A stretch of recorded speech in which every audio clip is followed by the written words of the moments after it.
بسم اللہ الرحمن الرحیم۔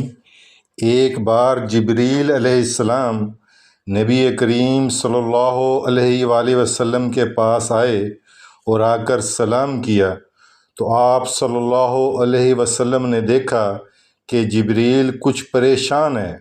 آپ نے فرمایا، جبریل کیا معاملہ ہے کہ آج میں آپ کو غمزدہ دیکھ رہا ہوں؟ جبریل نے عرض کی، یا رسول اللہ، کل میں اللہ پاک کے حکم سے جہنم کا نظارہ کر کے آیا ہوں۔ اس کو دیکھنے سے مجھ پہ غم کے آثار نمودار ہیں۔ نبی کریم صلی اللہ علیہ وسلم نے فرمایا، جبریل مجھے بھی جہنم کے حالات بتاؤ۔ جبریل نے عرض کی، یا رسول اللہ، جہنم کے کل 7 درجے ہیں۔ ان میں جو سب سے نیچے والا درجہ ہے، اللہ اس میں منافقوں کو رکھے گا۔ اس سے اوپر والے درجے میں اللہ تعالیٰ مشرک لوگوں کو ڈالیں گے۔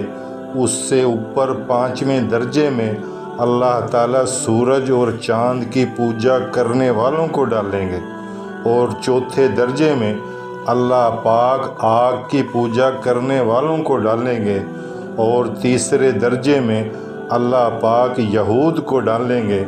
یا رسول اللہ، دوسرے درجے میں اللہ تعالیٰ عیسائیوں کو ڈالیں گے۔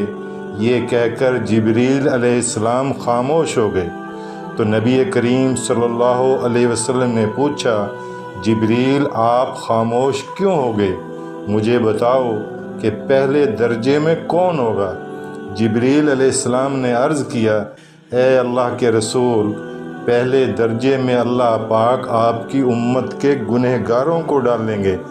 جب نبی کریم صلی اللہ علیہ وسلم نے یہ سنا کہ میری امت کو بھی جہنم میں ڈالا جائے گا تو آپ صلی اللہ علیہ وسلم بے حد غمگین ہو گئے، اور آپ نے اللہ کے حضور دعائیں کرنا شروع کی۔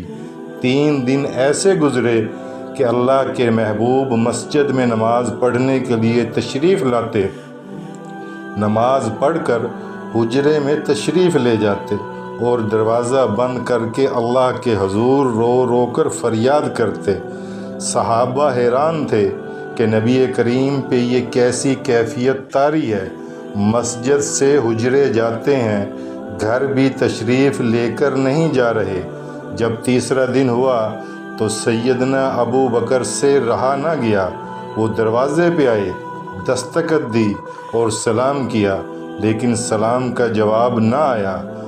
حضرت ابو بکر صدیق روتے ہوئے سیدنا عمر کے پاس آئے اور فرمایا کہ میں نے سلام کیا لیکن اللہ کے نبی نے سلام کا جواب نہ دیا، لہٰذا آپ جائیں، ہو سکتا ہے کہ آپ کو سلام کا جواب مل جائے۔ جب حضرت عمر گئے تو آپ نے 3 بار سلام کیا لیکن جواب نہ آیا۔ حضرت عمر نے سلمان فارسی کو بھیجا لیکن پھر بھی سلام کا جواب نہ آیا۔ حضرت سلمان فارسی نے اس واقعے کا تذکرہ علی رضی اللہ تعالیٰ عنہ سے کیا۔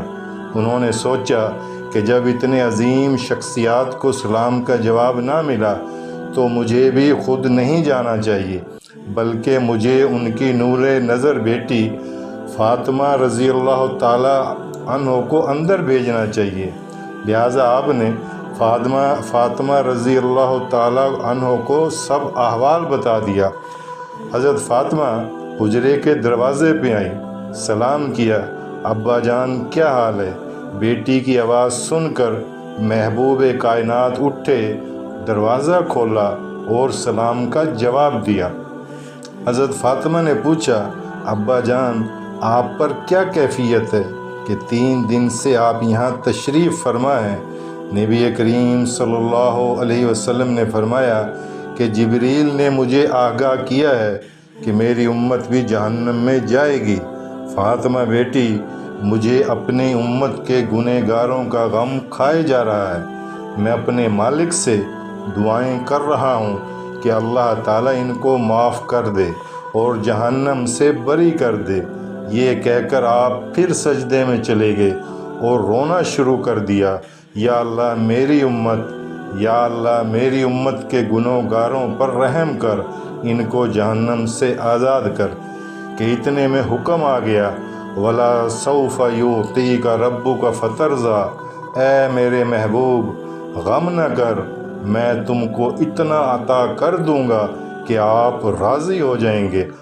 آپ صلی اللہ علیہ وسلم اس آیت کو سن کر بہت خوشی سے کھل اٹھے اور فرمایا، لوگو، اللہ نے مجھ سے وعدہ کر لیا ہے کہ وہ روز قیامت مجھے میری امت کے معاملے میں خوب راضی کریں گے، اور میں اس وقت تک راضی نہیں ہوں گا جب تک کہ میرا آخری امتی بھی جنت میں نہ چلا جائے۔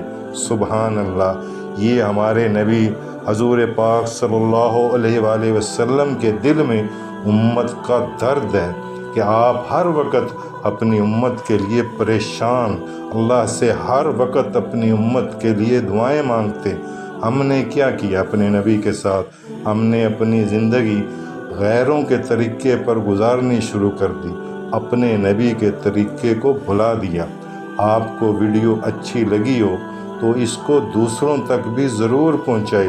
ہو سکتا ہے آپ کی وجہ سے، میری وجہ سے کوئی آدمی اس ویڈیو کو دیکھ کر اس کی زندگی بدل جائے اور ہمارے لیے بھی نجات کا ذریعہ بن جائے۔